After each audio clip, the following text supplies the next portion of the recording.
Deus Ex Mankind Divided released in 2016, exactly 5 years after Human Revolution, continuing the story of Adam Jensen, 2 years after Human Revolution's ending.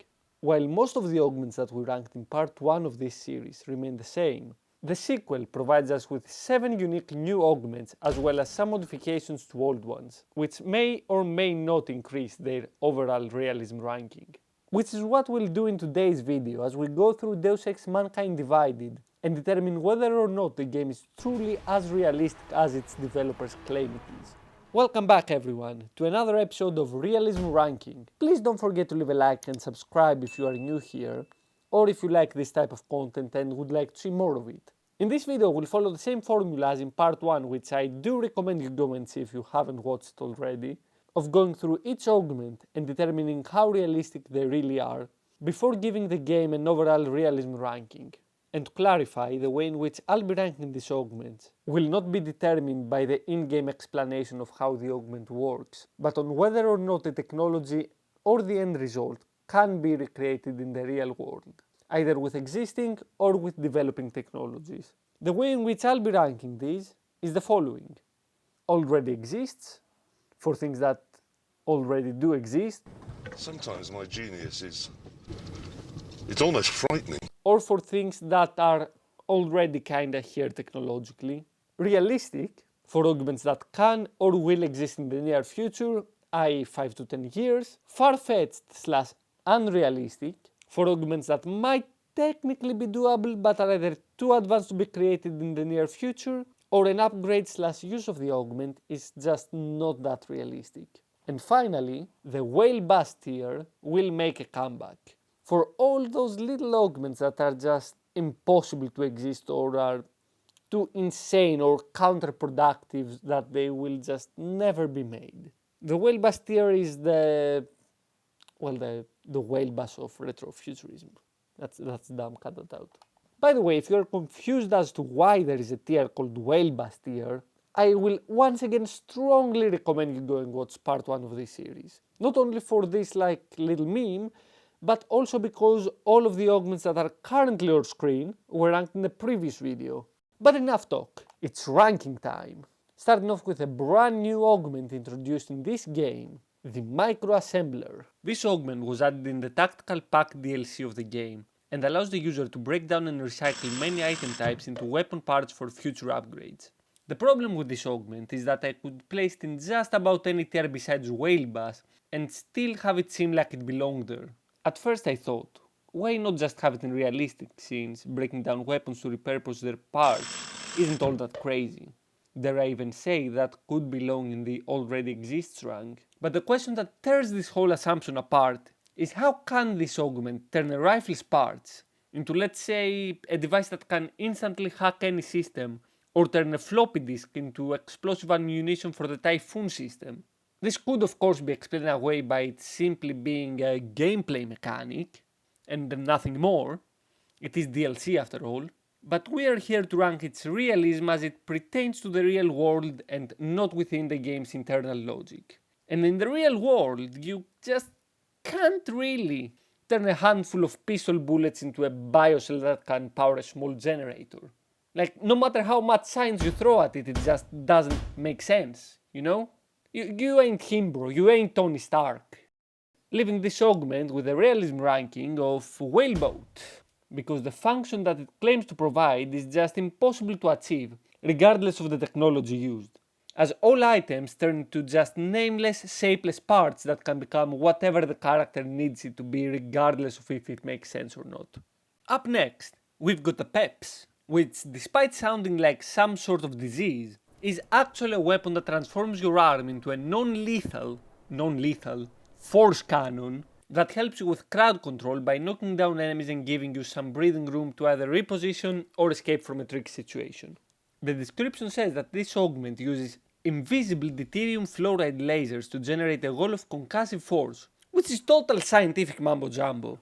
Or so I thought.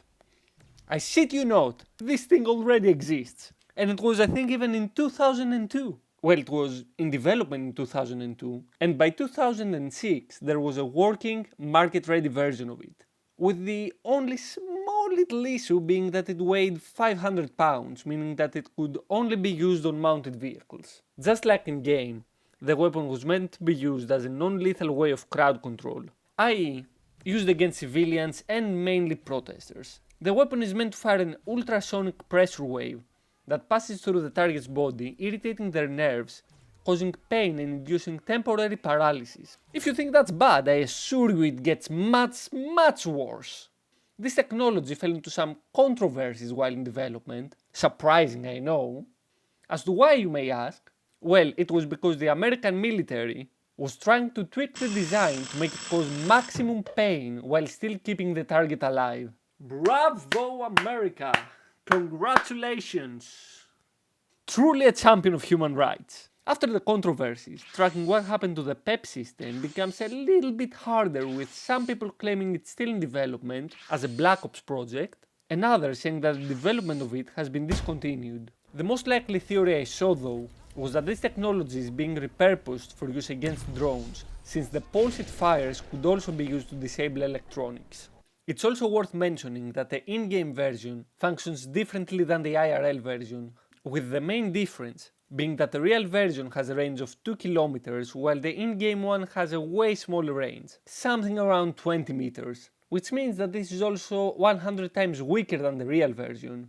The game version also knocks back objects, while the real version allegedly just kind of makes your skin feel like it's boiling from the inside and just paralyzes you.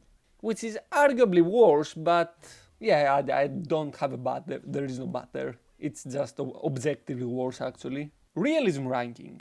Because I'm feeling generous, I'm going to place the P.E.P.S in the already exists category, since this weapon is very much real and functional, and because my physics and weapon development knowledge isn't enough for me to determine if a less powerful version like the one that we see in game could make it light enough to be able to work as a handheld weapon.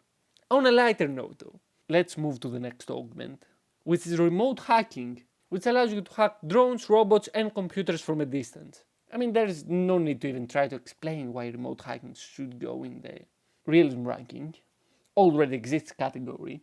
But for those who are curious, drones and other such devices like the in-game robots and turrets can be remotely hacked by intercepting the signal they receive from their owner and sending your own signal over that. Now let's move on to the next augment. The Tesla. Not you, Nikolai. Neither you, Elon, that the clan rallies over that way. The Tesla is just a taser. It's essentially a taser. With the caveat that it can and would 100% have lethal side effects, despite the game calling it non-lethal.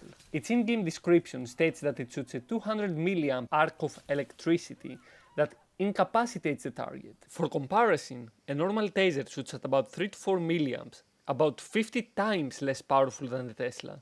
Well, not powerful, just concentrated. It's why a wall outlet of 200 volts can kill you while a 10k volt taser won't. The higher the amps, the more dangerous it is as a general rule of thumb. And while 200 milliamps aren't anywhere near the 15 to 20 amps that are in wall outlet, increasing them that much would be an unnecessary risk factor, especially if you plan on going non-lethal. Well, unless the voltage is lowered, but that's not mentioned anywhere. Realism ranking already exists, though I do have my doubts of the non-lethal elements of this augment, but I guess we're operating with Batman Arkham laws.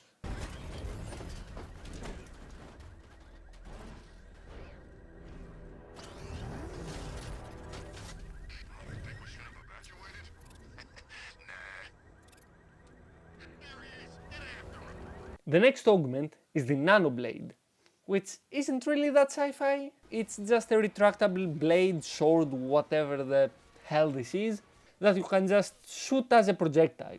The only issue I have with this is the explosive hit blade upgrade, since it would be quite risky to have liquid explosives inside a weapon that you use in melee combat. Despite that though, everything in this augment falls under the realistic rank, which is where I'm going to place this, since I'm pretty sure you could create this with some engineering knowledge. I also don't want to risk a visit from the men in the dark suits after looking up how liquid explosives are made or how easily it is to detonate them. So let's leave this augment and just move on to the next one. Let's move on to the focus enhancement, which to my surprise wasn't just taking Adderall pills. This augment gives you the ability to slow down time via accelerating your awareness. While it has been reported that in times of high stress or when your fight or flight response is activated, your perception of time seems to slow down, nothing of this sort has been proven as fact, with the most likely scenario being that only our memory of the event is slowed down due to the amount of information our brain stores about the specific event. As to how this could be achieved through technology, it can't be. I've searched. The mechanisms and technology required to alter your perception of time is just simply not here yet, and I doubt that it will be in our lifetime. Realism ranking, Whaleboat. This is total science fiction. But moving on to the penultimate augment, the Icarus does, which allows you to do what? Excuse me? Okay, we've seen this before, an augment that seems completely ridiculous, but it's actually based on science, right? Let's just give this a chance, you know? It achieves this by generating an electromagnetic pulse wave. I wonder what that means. Yeah, just give me a second. I see. Alrighty then. Off you go, buddy. Off to the well-bustier with the other Icarus augment. You deserve each other. Come on. Realism ranking well-bus. Finally, let's just move on to the final augment, the Titan. This one is pretty complicated, but here's a brief explanation of how it works. The Titan is basically a juggernaut suit that is composed entirely out of liquid metals and magnets. The way this is achieved is through Adam's skin being filled with liquid metal that hardens in response to magnetism. Not nanomachines. Definitely not nanomachines. Scientifically, it checks out. The properties of neodymium magnets and magnetorheological fluid can work as described in the augment. This doesn't mean this is realistic though, nor that the utilization of these effects would yield anything similar or as effective as what we see in game. Liquid body armor has been tested in order to reinforce Kevlar before, and has some promising results, sure, but that is nowhere near the complete reduction of all incoming damage that we see in game. Plus there is the whole issue of the liquid metal being stored inside of Adam's skin, which would be problematic at best, depending on if he is human or not that is. Him being a robot clone of the real Adam would make much more sense considering what these augments would do to his body under any other circumstance. Robo-Adam conspiracy theorist, I see you and I support you. Robo-Adam would make much more sense. Now as for the augment, I'll place it in the far-fetched category, since I simply can't see a scenario where liquid armor can be this effective. Or that it would ever be placed inside of somebody's skin instead of being used as a way to treat Kevlar or other bullet-resistant materials in order to strengthen them. On top of all of the augments though, this game decides to make a couple more changes to older augments, so before the final realism calculation, let's go through the changes and see if that changes the rankings of any of the old augments. Let's see, what do we have here? Well, to start off with, the Stealth Enhancer does a mitosis and splits itself into the new Stealth Enhancer and the LiDAR Mark Antenna. Nothing changes in terms of realism, but now they are two separate far-fetched augments instead of one. The Sarif Series 8 energy converter, on the other hand, goes up to the realistic rank, since now it uses batteries in order to operate instead of chocolate bars. Which is a technological downgrade, but a realism upgrade, so you lose some, you win some, I guess. There were also some minor changes to other augments like the dental armor. The dental armor? Yes, it's armor made of teeth.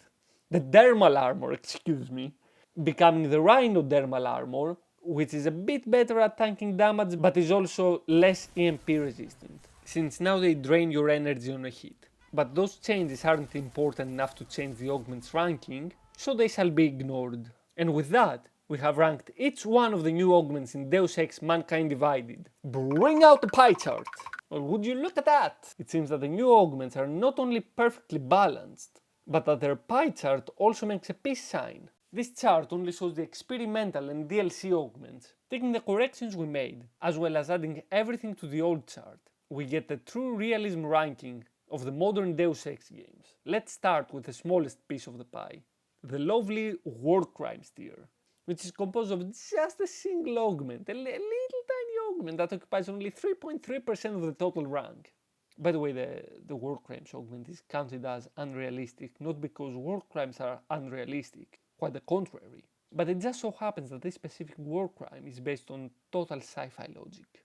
Next, the most popular tier in this list, which is to my surprise the already exists tier, with 9 augments, taking up a flat 30% of the pie, with the second most popular tier being the unrealistic / far-fetched tier, being only 1 augment behind with 8 augments, taking up 26.7% of the total vote and bringing the overall realism of this series way down.